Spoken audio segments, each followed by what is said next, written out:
If you like chess, then you've probably watched the Queen's Gambit on Netflix, and if you've watched the Queen's Gambit on Netflix, then you probably know that Beth Harmon and many of the other characters at some point played the Sicilian Defense. The point of this video is first to walk you through the steps of how to play the Sicilian Defense and its different versions, and at the end I play 3 games against my subscribers to show you the Sicilian Defense in live action.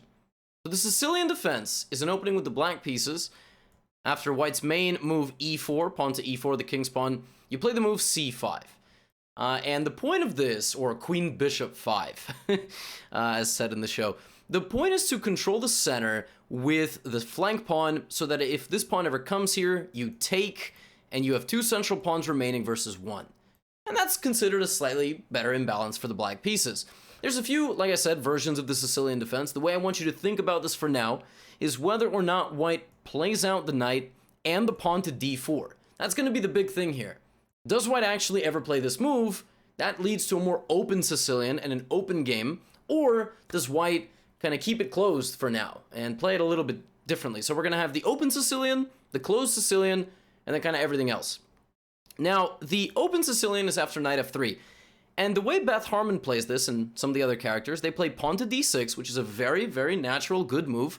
Now white plays d4, you trade, and now the knight takes. Because again, if the queen takes, and that's kind of the whole problem with this whole thing, the queen takes, we bring out our knight and we attack the queen. So white prefers a spot where knight takes d4 occurs. We play knight to f6, this is the way they play it. Knight to c3 defends, and now black has a choice. Black can play the Najdorf, which is what is played a lot in the show, the move a6 here.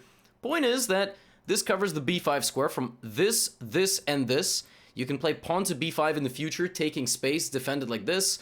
Move your bishop out, move your knight out, and in the future you will plant the rook where this bishop is, laser beam down this board, down the c file. That's what that's called, the c file. And the position is incredibly dynamic and complicated. Actually, at this point, white can play like 15 different ways. I'm not joking. It's insane. So that's the Najdorf. And the main line is bishop to g5, which is seen, I believe, at least one time in the show, the game between Harmon and Benny Watts. And there's others. Now, the one that I like the most is called the Dragon. All Dragon Sicilians involve a bishop going to g7 with the pawn up to g6. And this is known as the Dragon Sicilian. Well, I was going to say for a reason. I mean, I suppose if there's ever a dragon in black's territory, it's the bishop, because it will stare down the side of the board and breathe down that way and breathe fire. Now, the best thing for white to do here is to play something like f3, stopping this knight from ever getting here because trading off this bishop would be an issue. Playing queen to d2, so something like this, because you want to team up the bishop and the queen to get in here to trade off our dragon bishop. And this pawn will protect these squares as white attacks us. Where does white's king go when we play the dragon? Opposite side. Long castling, queenside castling, and a crazy attack ensues. We attack white on the queen side, on this side of the board, and white attacks us down this way. And it gets crazy in the Dragon Sicilian. And there's other versions with the move d6 on the second move. But let's not forget, we don't have to go d6. The other most popular move here is e6. And this takes the game into a totally different direction. Again, if white plays cd4, knight d4, we've got 2 main choices here. One of them is called the Kan Sicilian with K-A-N, a6. And actually, the point of the Kan is to play queen c7. And you go, what the heck? Why would I do that? This doesn't make any sense. Which is one of the reasons the Kan is a bit more advanced as an opening. Just like the Najdorf, there's a lot of theory you have to study, but it can be very tricky. There is also something called the Taimanov, when you play knight c6, and then later play a6, and later play queen c7. And in general, the structure that you get in this kind of a Sicilian, of course, if knight takes knight, you just take with the b pawn, and try to push forward in the center here, and then develop naturally. But in general, the structures and the complex of the squares that you fight for when you play pawn to e6 is you like to bring a bishop out to c5, b4, and the dark squared bishop puts some pressure. I play a game later with the move e6, and it goes quite well for me. And the bishop and the queen like to team up like this, because they'll stand on this diagonal and laser down that way. And the complex is totally different. There's a lot of different defenses after e6 in the Sicilian. So I gave you the Kan, the the Taimanov. There's also the pin variation, which is knight f6, knight c3, and then pinning the knight to the king. There is the 4 knights or 2 knights Sicilian, like this, which is what I play later. There's a lot. Examine something, pick something. I like the positions after e6, although they are not seen as much in the show. And there's other things that you can play. You can go for a very quick dragon, but g6 is called the accelerated dragon, and this just is a dragon. The bishop goes to g7, so it's a dragon kind of Sicilian. Now, on knight f3, black can also play knight c6, which is what the world champion Magnus Carlsen plays. And now the first game between Borgov and Beth Harmon is the way we'll transition this to the close Sicilian. This is the move bishop b5. During the broadcast, they have this tournament going on in Mexico, and the commentator says Borgov is intending to play La Siciliana Cerrada, right? Which is delaying the move d4 or playing it never at all to play d3, trade the bishop for the knight in a more slow maneuvering game. If white is to play d4 like normal, now you have a choice. You've got the Sveshnikov Sicilian, Kalashnikov, cool name, back to the dragon. So there's a lot of different stuff. But the close Sicilian for white is intending to trade and maneuver. And this is a very dense one. I mean, I can't possibly show you the theory here all in its entirety. Again, you can play it dragon style with g6, bishop g7, putting pawns in the center of the board, finding the right pawn breaks. But just as an introduction, that is what the close Sicilian is. And more traditionally, knight c3 is considered on the second move to be the close Sicilian, because white wants to play f4, g3. One of the favorites here is the Grand Prix Attack. This is what it's got a very cool name, Grand Prix Attack, with e4 and f4 to try to take some space. Now, against the Grand Prix and just against the close Sicilian in general, I like a very early a6. I like to not commit my central pawns, so that if white does this, I actually just take space on the queen side. Then I like to put my bishop on b7 to cut the board here on this diagonal, and maybe e6, and then play for d5. So I like to go for this queen side and central expansion. You can give it a shot. At the same time, playing classical stuff is also fine. Knight c6, g6, bishop g7, d6. But remember, the board's not going to open up in a close Sicilian, so I like to be the person opening it up. I played the Sicilian Defense up until I was about 1900, so that's how I would play it. I would just try to open the position as fast as possible if the move knight c3 happens. Close Sicilian, Grand Prix Attack, those are the two things that you got to know. All these names will be in the description. Now, if white doesn't move a pawn, white doesn't move a knight on the second move, something like bishop c4, the bishop coming to c4 in the Sicilian is usually bad because you haven't moved your pawns yet, so you can just play pawn up to e6 and then d5. And now you are just fighting for the center and you're attacking the bishop. So bishop c4 is very rarely a good move against the Sicilian. Just good thing to keep in mind because you push the pawns and attack it. And of course, white can play c3, d4, and a variety of other pawn moves. c3 is called the Alapin, and white is trying to play pawn d4 and take with the pawn and have two pawns in the center. So you have two options here. Number one is to immediately go for this pawn, and then pawn push, you jump in the middle and develop like this. But the easiest thing to do here, not gonna lie, is just play d5. I play it later against the strong player. And the point is that you bring your queen out, but there's no knight c3. See, normally the knight comes out and the queen is getting under attack, but in this version, you just play pawn to d5 and bring your queen out and then develop your pieces naturally. Both knights to their main squares. The bishop comes out, looking very nice. Pawn up, bishop out. We're very happy. It's very simple. The last thing that I will leave you with in the Sicilian is you will need to know the gambits. Gambits are an entire other chapter of openings where people sacrifice material early to throw you off your game. And they're tricky, like the Smith-Morra gambit, like this, where you take two pawns, white develops, tries to pop out all these pieces and destroy you. And they might, because the Smith-Morra is very tricky if you've never learned anything against it. Now, if you've made it this far in this video, first of all, thank you. Thank you. That's honestly 9.5 minutes of dedication. I hope you're doing great. I hope if you're watching at the end of 2020, which is when I uploaded this, that you got through the year okay. Or wait, no, because if you're watching it in 2020, I hope you're going to get through the year okay. I hope you have a great holiday season. If you're watching in the future, I hope you have had a better year than 2020 was, huh? What a terrible year that was, people watching in 2027. Anyway, point that I'm trying to make here is the Sicilian is very dense. The way you learn it is you pick one of those variations that are in the description that I've talked about. I tried to give you as many as I could, and you rewatch the video, you go learn those basics, and you just go play. I recommend playing against humans. There's many humans on chess.com, for example. Review your game, see how the opening went. Maybe it works and maybe it doesn't. But this is how Beth Harmon and many of the other players in the Queen's Gambit played their Sicilian defenses. They studied tons and tons of theory. You don't have to do that. You can just go play some games.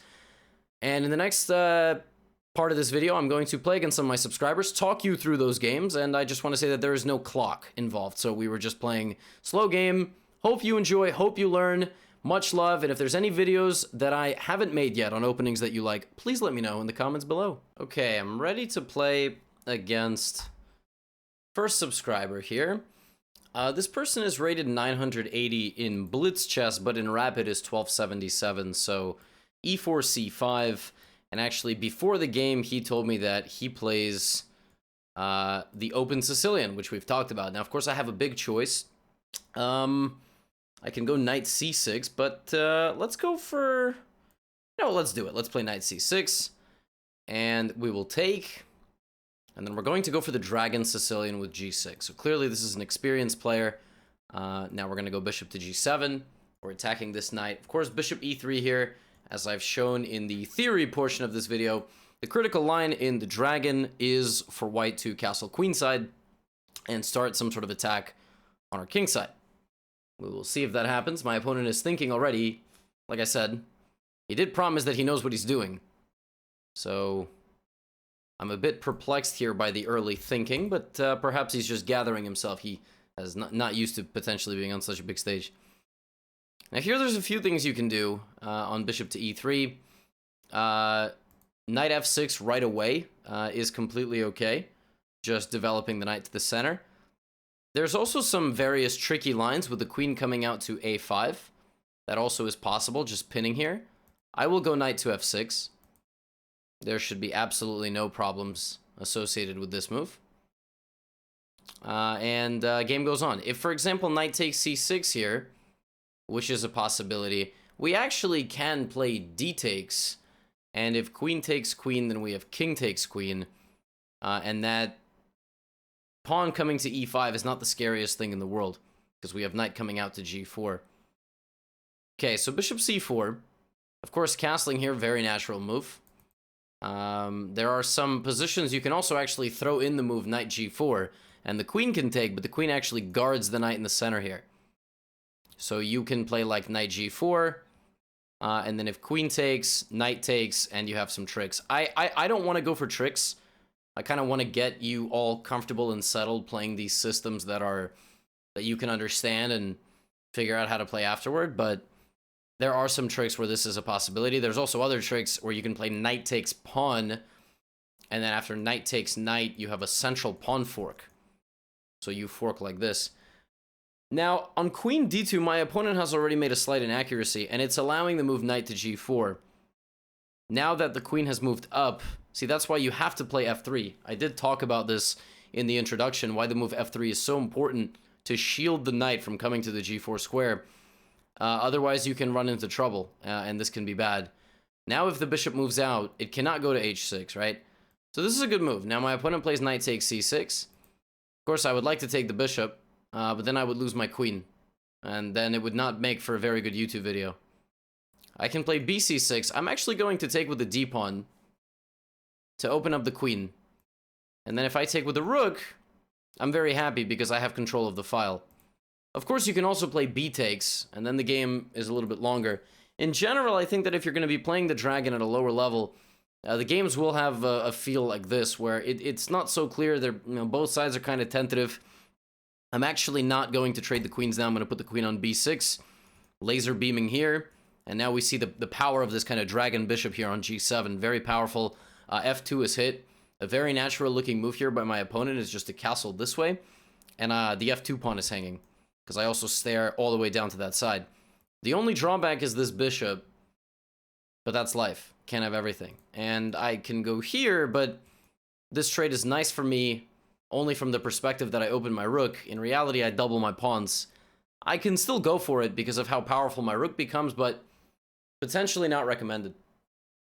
Having said that, If my opponent castles queenside, I will play bishop e6 just to show you the power of the position, how all the pieces open up.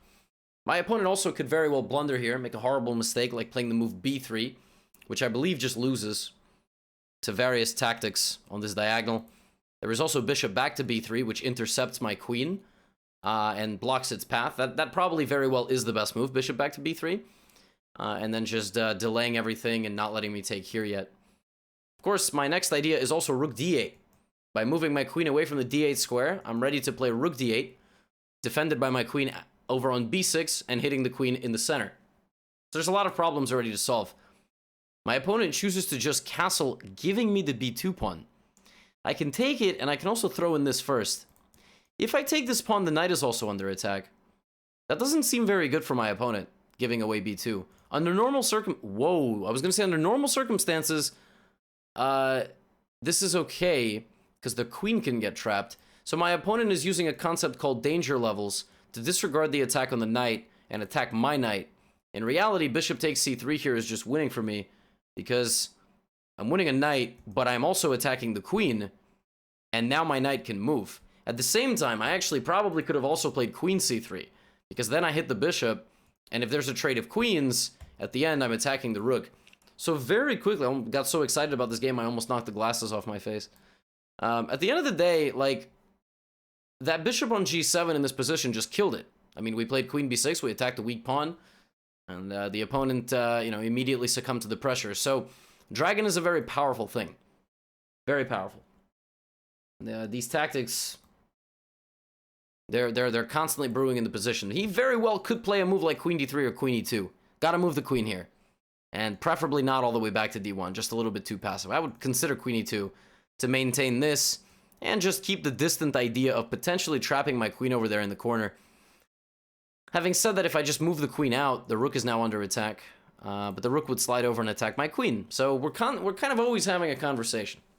The thing about this move is that now I can move my knight out of danger and attack the queen, which is why it was better for my opponent to play queen e2, because then my knight couldn't move and attack the queen. Now I'm creating a threat on the queen, and if my opponent takes my knight, I am able to skedaddle out of there with my queen, and after just 12 moves, we're up a clean knight, and we have to convert the game. But okay, I can't give you a better opening than being up a piece on move 12. I really wish I could, but not much I can offer you better than that. Rook b1 as promised. Let's bring the queen back to d4. Of course, now that you are up a bishop, simplification is a good thing. Trading off, for example, a bishop or a rook or both rooks would be fantastic. So I'm not even going to hesitate. I'm just going to take. Now I'd like to move my bishop. My bishop. But the rook covers this. So the first thing that I'm going to do is that I'm going to attack the bishop. Bishop will have to move. And then I will offer a trade of bishops. And I said that this was not great, and it's not, because we're doubling our own structure, and this rook can try to get in here. But at the same time, we are up a bishop, and that is worth a lot. This pawn is under attack. Maybe I just bring this bishop back. And actually, where's this rook going? I just closed the door on the rook. Pawn to e5 does get this pawn if I take. But what if I just slide my bishop out this way to target this? And now I'm not even letting the pawn come forward. So the rook is locked in here with me, in the words of Rorschach. And I can go for a trade, but this rook's only getaway square is b7. So what if I just play king, king, rook? Not in that order. It would have to be king, rook, and then the king. But at the same time, we also can just be very direct here and go for the f2 pawn. We can try to trap the rook. At the same time, we can try to win an endgame by trading the rooks. So, for example, rook d2. Yeah, that makes a lot of sense. A good move. Now, I think I'm going to... What am I going to do? Maybe I'll bring my king right here to e6, where it exerts pressure on this rook. If this rook was to slide over now, I would bring in my other rook, offering an exchange. The game will become substantially simpler here if I can trade one rook and obviously both. The reason being, yeah, like, of course, my king goes to e6. Very nice square. No check is possible here with the rooks. And now we're going to shut this door again, and the rook has to skedaddle. And then we will be guaranteed a trade of rooks. And once we get that rook off the board, the position opens up substantially. We are going to advance the pawns on the queen side now because we have something called a queen side majority, 3 pawns versus 2. And when 2 pawns are traded for white, we will be remaining with 1 passed pawn, and that will lead us to victory. These pawns are marching. They're not really something I need to worry about. Of course, I could play rook f8 and put some pressure. For example, I can take here. It's not a problem. And just continue my pushing here. The thing is, my opponent has no balance of pawns on that side of the board, which is good for them. And I can continue to push, and what will happen is exactly what I told you would happen. I'm going to play b3 on the next move, which will result in me simplifying the pawns down to me having 1 pawn remaining on that side. And then we will win the game. At the same time, you can also offer a trade of rooks, but I'm just going to take with the pawn. Now my opponent probably will run the rook back. And I'd like to go here and down there to get the rook out, but I need somebody to protect my pawns. We're going to play bishop here, rook c8 and rook c1. And we're going to play just 1 cherry on top here, so my opponent cannot get in with the king. We can play rook c8, not afraid of a check. The king just slides over. Not afraid of taking, because that doesn't make any progress. Rook is coming down there, and then the b pawn will take. And that will be the end of the game. This is 5-minute and 5-second bonus, which is one of the reasons my opponent's clock is not running out. I'll play rook down to c1. And just be careful about stalemate. Make sure that the enemy king always has some legal moves. Bring in the queen here. And we don't really need anything else. We can just march the march the king to one of the back rows here. Glue the king to the back row. And then bring the king. And it should be mate. And that should be checkmate. And we say GG. Now, before we just jump ahead here, what I wanted to say kind of early on here was that if my opponent were to take on c6, and then we would take and play this move, it's actually not so bad for us. You can just go back. And it's not easy for the opponent to protect this pawn. This pawn's actually a bit overextended. And if f4, we can actually play knight h6 and knight to f5. And d6 in the future, just chipping away at the pawn. This looks good for white, but it's not so good. It's the thing that some people have to worry about when they're playing. They have to worry about this kind of lack of space and could be a little bit dangerous. Next person I'm going to play is 1600 rated Kinda Pink Jake, longtime supporter of the stream. He's been in quite a few of my videos. Plays knight f3. I was thinking he might play knight c3. Let's think. We played this last time. This time, let's go for e6. So playing one of the other versions of the... I mean, I don't know. Maybe he's not even going to play d4. I would imagine he would play... Yeah, so he does play d4. Of course, we take now. And we have a big choice here. A very big choice. I'm going to play knight f6. And if he blunder... Okay, he doesn't blunder e5. Queen a5 check. Here there is the pin variation, as I discussed in the introduction. And knight c6 as well. This is called the 2 knights Sicilian. Excuse me. Or the 4 knights Sicilian. With e6 and knight f6, knight c6. Very tricky. The pressure on the center, very early. Here, I believe the critical line for white is actually to try to get in here. And it can be a little bit unpleasant. And what you do here with black is you play bishop to b4. So it's kind of like the pin variation, except the move e5 is no longer a possibility. And not so easy, because if queen to d2, we just take. And my opponent actually blunders a pawn immediately with knight takes e4. So this just shows you the trickiness of this position. Actually, already white is losing on the 7th or 8th move. It just goes to show you. These Sicilians can be tricky. The tactics are flying at our opponent pretty fast. And notice already on the 8th move of the game that we have both central pawns remaining. And our opponent doesn't have a single central pawn. We can even play d5 here to glue the knight into the center of the board. Of course, my opponent will castle, setting up this as a possibility. I can take, and I gotta tell you, I can also just go back. And I'm sort of leaning toward going back.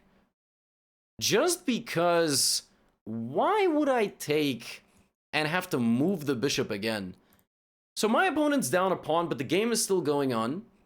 Of course, f4, f5 here is the critical approach by white. Like, white needs to punish me for taking such a long time to develop.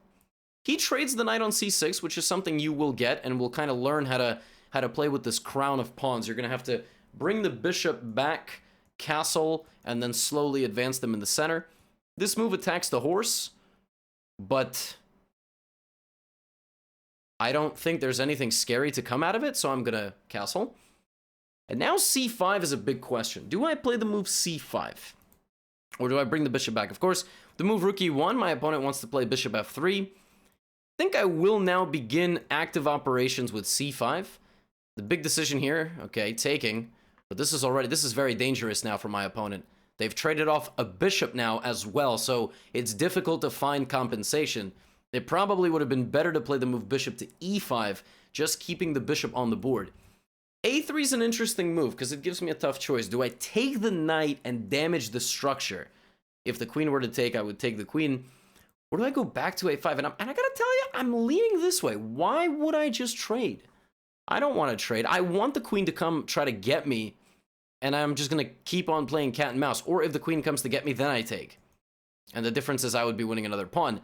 Plus, in a lot of these positions, you have the open b file to operate with rook to b8. So a lot of tricks and tactics. Bishop f3, of course, doesn't let me move, but now rook to b8 unpins me and hits the pawn on b2. Another thing that I just realized is, can I play rook takes b2 in this position? Oh my goodness. And then bishop takes c3. Oh my goodness. Look at this little trick. Rook takes b2. And on rook b2, I have this defended by the queen, hitting both rooks. So there's tactics in all of these lines in the open Sicilian. My opponent wrote me a message. He said, really? Come on, man. I'm going to say, I'm sorry. It's for science.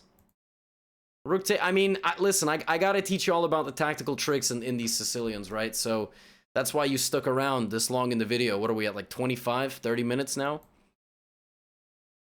No, rook takes b2 is a mean move. I'm not gonna lie. I'm not gonna lie. It's a mean move, but my opponent's a very strong, very game player. If you just... saying someone's game is like such a random adjective. Their game, as opposed to what? Hobby? It's how I have to keep myself entertained. Gotta keep on talking, you know? It's a difficult... I gotta tell you, it's tough to just keep talking. There's no one in this room right now. It's just me. Okay? I gotta keep myself entertained and all of you.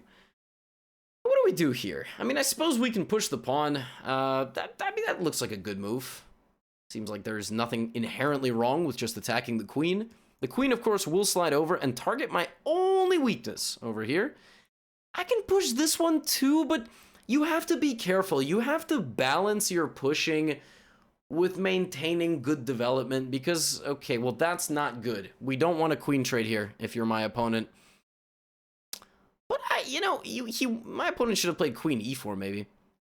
I'm not even going to take. No, maybe I will. I should set a good example. The issue is this.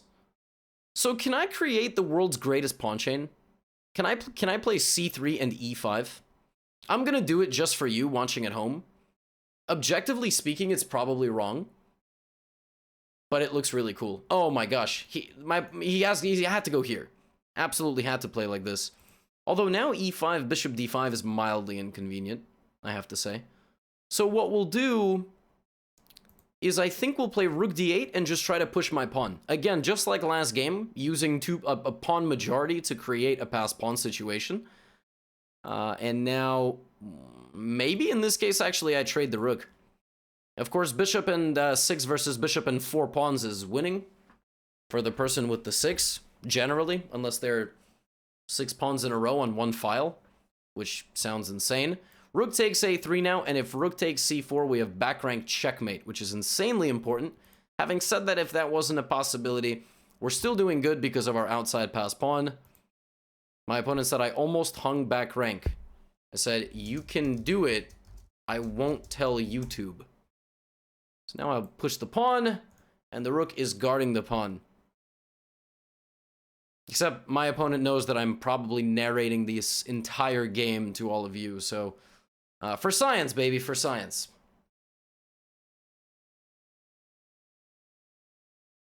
Also, I like that he has the flare. It's very nice. Very nice flare. Okay. Okay. So, a few things can happen here. A few things. I'm gonna attack the bishop, and the next phase is going to be to bring my king. I've got to bring the king out of hiding. King f7, king f6. And find a balanced way and approach to push everything. Push my pawns, keep my rook guarding everything, not take my own pieces. Bishop a6 offers a trade, having said that I would be losing my pawn, so not the easiest thing to do. I also have a very cool trick. Like, maybe I can play, like, some c2. Well, now, for example, this does force a trade, but I'm going to keep bringing my king. Can I give a check like this? That doesn't do anything because the king just comes forward. So let me just push my pawn, take a little bit more central space, maybe e4 and king e5. It's gotta be some... Okay, now I'm gonna play this because I like activating my bishop, and now we will give a check first. If rook c2, we just take, and the bishop is not... Oh, my opponent blunders because of this. Yeah, and now... I mean, if that were not to happen, we would have taken the bishop and would have taken the pawns. I'm gonna go here. I'm gonna go here, and the threat on the back rank is mate. King e1's the only way not to get mated. Or to give me a check. That's also feasible.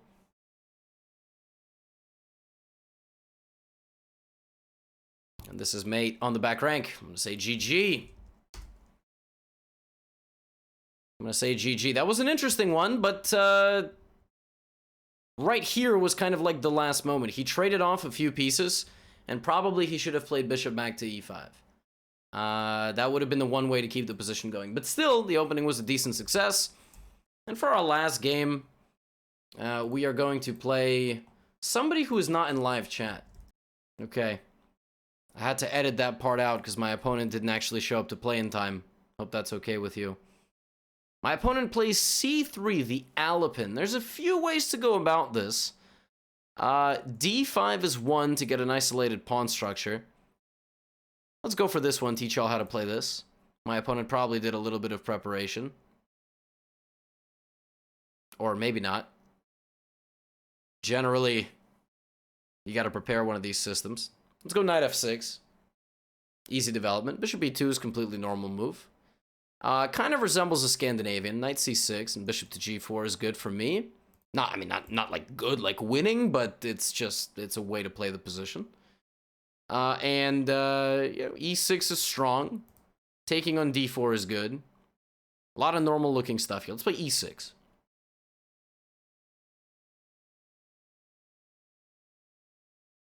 Because I'm not really too worried. And my opponent just blundered because I've got this, right? So I can take. That's it. That's game over. 8 moves. Bishop g5. And bishop f3, queen takes, and if this, I take back, and I'm up a piece. The tricky Sicilian gets you winning positions in 9 moves against some low-rated players. There you go. And here it's also important, actually not even low-rated players, intermediate players. Bishop takes e2 is what I would play here. Because if you play g takes f6, they just take. So you play this, and on queen e2, we take. And life is good. Play g takes f6. Okay, our pawn structure took a little bit of a hit, but such is life. Such is life.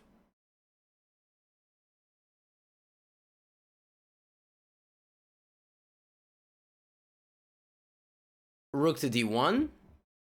I like this move. That threatens mate. Threatening checkmate definitely cannot be a bad thing.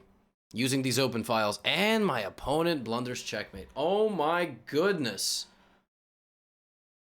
That was a tragic ending to this video. Well, I will say this. The Sicilian Defense is not to be messed with. We just saw a few different ways that you can get very nice, easy to play positions, whatever variation that they play. Of course, there were no close Sicilians, but that's what you build up over the course of time. Hope you enjoyed, and apologies once again for putting such a big picture of Beth Harmon in the title. But listen, we gotta get these clicks somehow, don't we? Anyway, let me know if there's any other videos that you want me to make an opening based on, because I think I've done a lot, but I've definitely missed a few in the comments below. So do let me know. Post a game that you play, maybe, in the Sicilian Defense in the comments. I like to read those as well. I'm sure other people do. And I'll see you in the next video.